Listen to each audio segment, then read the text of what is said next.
আমরা স্বামীজিকে শুধু অপমান করে গেছি। তিনি যখন বেঁচে ছিলেন সীমাহীন অপমান তাকে করা হয়েছে। কলকাতার টাউন হলে স্বামীজি শিকাগোয় যে কাজ করেছেন তার প্রতি কৃতজ্ঞতা জানানো হবে। গুরুদাস মুখোপাধ্যায়কে বলা হলো, তিনি বললেন কায়েস্তর ছেলে কালাপানি পার হয়েছে, নামের আগে স্বামী ব্যবহার করছে, হিন্দু রাষ্ট্র হলে চাবুক মেরে মেরে ফেলতো। পিয়ারী মোহন মুখোপাধ্যায় উত্তরপাড়ার মহারাজা, তিনি রাজি হলেন, কিন্তু বললেন কোথাও স্বামী শব্দটা বলবো না, বলবো ব্রাদার বিবেকানন্দ। স্বামীজি চলে গেলেন 1902 4 জুলাই। অমৃতবাজার কাগজ লিখল, দি মিট ইটিং স্বামী of Belur Math is dead.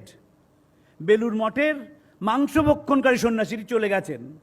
Sarala দেবী চৌধুরানী ভারতী পত্রিকায় আশা এবং নিরাশা এ দুটি যে লেখা লিখেছিলেন সেটি কহতব্য নয়, অনেক পরে প্রত্যাহার করেন, লেখেন স্বামীজি তখন ধরাধামে নেই। এত সত্ত্বেও স্বামীজি একটি অসাধারণ মন্তব্য করেছিলেন।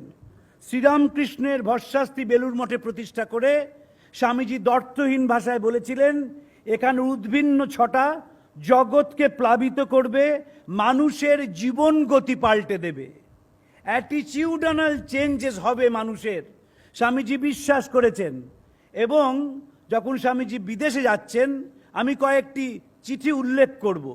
স্বামীজি বিদেশে যাচ্ছেন প্রথমবার, জানেন না শিকাগোয় সাফল্য আসবে কি আসবে না, ধর্মসভা সম্বন্ধেই ধোঁয়াশা, কবে শুরু হবে সেটিও জানেন না। ওরিয়েন্টাল হোটেল জাপান থেকে চিঠি লিখেছিলেন আলাসিঙ্গা পেরুমলকে, ভারতবর্ষ সহস্র যুবককে বলি দিতে প্রস্তুত। তারা কেমন হবে?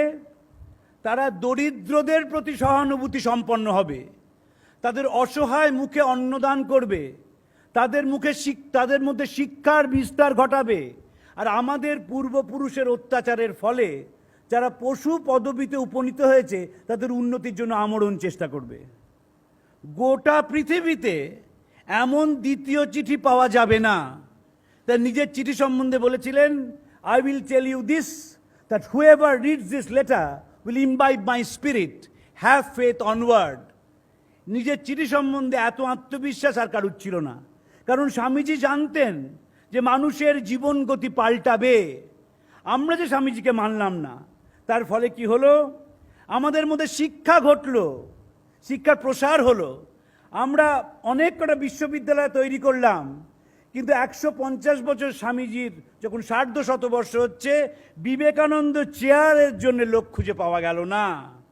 প্রেসিডেন্সি বিশ্ববিদ্যালয় অরিন্দম চক্রবর্তীকে অনুরোধ করলো, আপনি বিবেকানন্দ চেয়ারে বসুন, রাজি হলেন না। শুধু অপমান, শুধু অপমান। কলকাতা বিশ্ববিদ্যালয়, যাদবপুর বিশ্ববিদ্যালয়, কোথাও বিবেকানন্দ চেয়ার নেই। তা সত্ত্বেও বিবেকানন্দ বলেছিলেন, যদি এ পথে না যাও তোমাদের বিপদ অবশ্যম্ভাবী।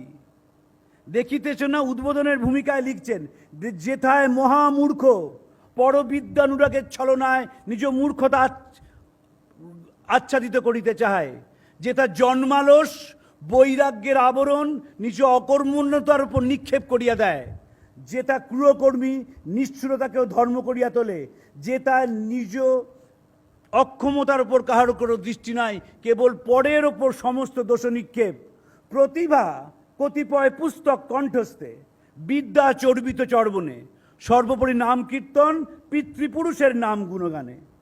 পরিবর্তন আসবেই, বিবেকানন্দ বিশ্বাস করেছিলেন।